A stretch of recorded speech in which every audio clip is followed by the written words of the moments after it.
Hello everyone, and welcome to the Brickformula review of LEGO Set 7961, Darth Maul's Sith Infiltrator. It has 479 pieces for ages 8 to 14, and it's from the Star Wars series, and this set retails for $69.99. And before I continue, I would like to give a shout out to Wayne Welly and Digital Disc Drive. They are the subscribers who had requested that I review this set, so everyone check out their channels. And moving forward, here in the front we see the Infiltrator, and it looks like we have even teams. We got Qui-Gon versus Darth Maul, and these two are up against two probes, so it's pretty nice, even though that doesn't happen in the movie. And here on the side we have the minifigures, more on that later. And here in the back we can see that Padme and Captain Panaka put the probes right back in their place. And we also see some playable features here, and I'll talk about this set in more detail coming up. Here are the minifigures, and first up is Qui-Gon Jinn, who is new and exclusive to the set. We haven't seen him since 2007 in the Republic Cruiser set, but we haven't seen him with this hairpiece since 2002. Okay, and here is the old one. So he has a brand new torso, a new face, same hairstyle, and it looks like his lightsaber is a little greener too, which is really cool. And this one has back printing, which is really nice, and there it is. Okay, so it's good to see him again. Next is Padme, and we haven't seen her since 1999, and there we go. A new torso, a new face, same hairstyle, although it looks like it's in a different shade of brown. And this new one has back printing as well, and she's the only minifigure here with an alternate face, where she's pretty serious. And over here is the expression that she has when she sees Anakin. Okay, very happy, which is good. And next we have Captain Panaka, and we've never seen him before, and it looks like they did a really good job there. Okay, there's his face, and some pretty good printing over there, and some details on the back. And his hat is a really special piece. Check it out. They did a really good job on the details on this one. Okay, and there we go. And finally, we have Darth Maul, who is also new and exclusive because he's got a brand new torso and a new face. And here's the old one. Okay, there we go. And honestly, I like the old one better because it just looks better. This new one looks like he OD'd on caffeine pills. All we need now are his eyes to twitch, and then we'll know for sure. And he has that headpiece just like Savage Opress, and just like that one, the printing seems to be just a little bit off on the sides there. However, you can take this headpiece here and you can put it on the old one, and it actually looks pretty good. Okay, so there we go.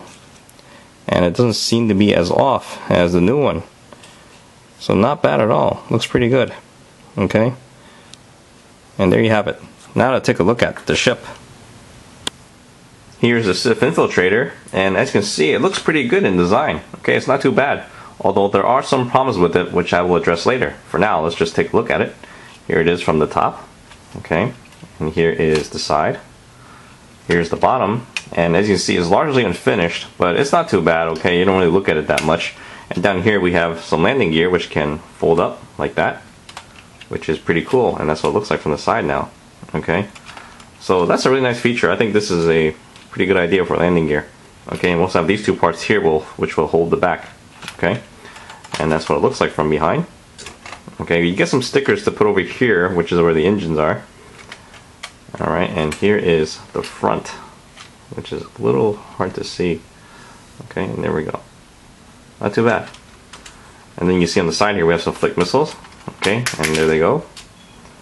And now to take a look at the inside over here. Taking a look inside, you can see that this is where we store the speeder and the two probes. Okay, and the speeder fits in just nicely. Okay, you just put it right over there where the two cones go in there. Okay, and this part will hold the cylinder piece right here. Alright, so we'll just take that out, and it's just like the 2007 version where you have to attach Darth Maul to the handlebars there because he's not going to sit over here. And overall I find it pretty awkward to put him in there, so the best way to do it is to make sure the handlebars are up like this, and just pull this off because it'll come off anyway.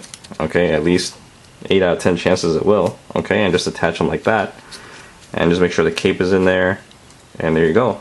Okay, and just push them down a little. So not too bad. Alright, pretty easy. And to take them out, it's easier to do it that way too, because you will find yourself knocking off some of the parts here, because this is pretty poorly built if you ask me. And there we go. Okay, now to put it back into the ship, just make sure you push down the handlebars a little bit. This way it doesn't get caught over here. And there we go. okay, because you want to make sure that the handlebars go into that hole there. I'll show you a closer look. Okay, there we go.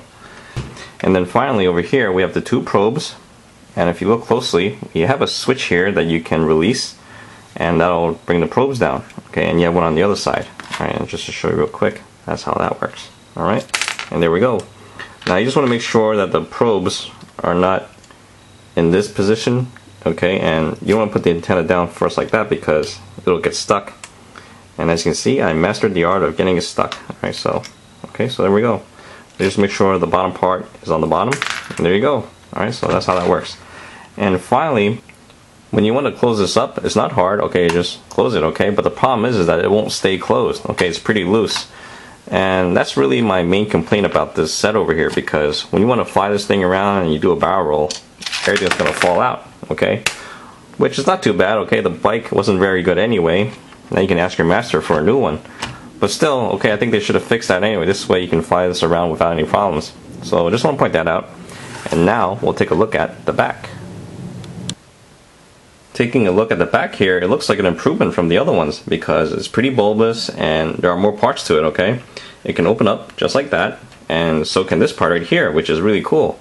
And if you look over here, we have a hole where you can stick Darth Maul's lightsabers in. That doesn't sound very good, but anyway, that's how you can do that, and you can just stick it back in there and it fits in just nicely, and then you can use this to cover it up, which is really cool too, okay? And if you take a closer look inside, alright, they have plenty of space in there. We also get stickers to put on the sides here, on those flat pieces. This way you have some more control panels there. And we have just enough space to put Darth Maul in there. Okay, and there we go. Just put him in there real quick.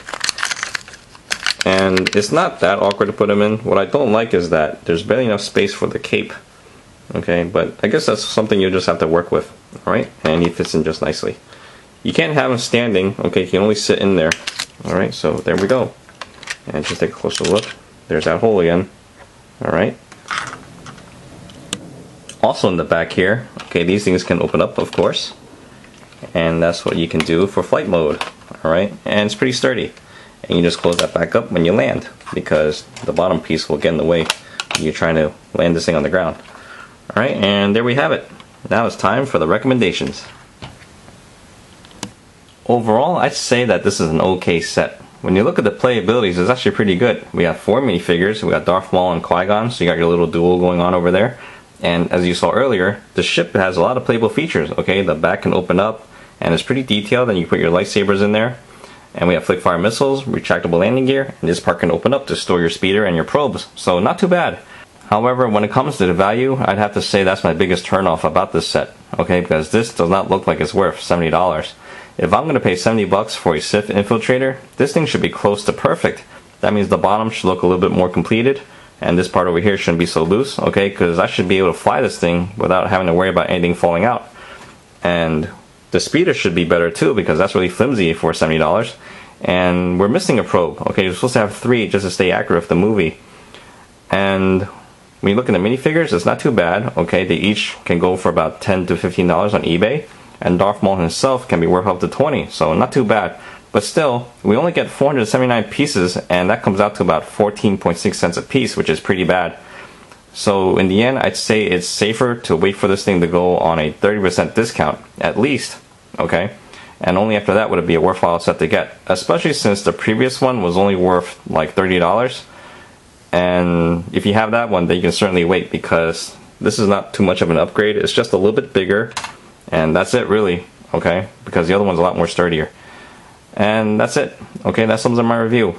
Hope you guys enjoyed the show, and I'll see you guys next time. Thank you for watching.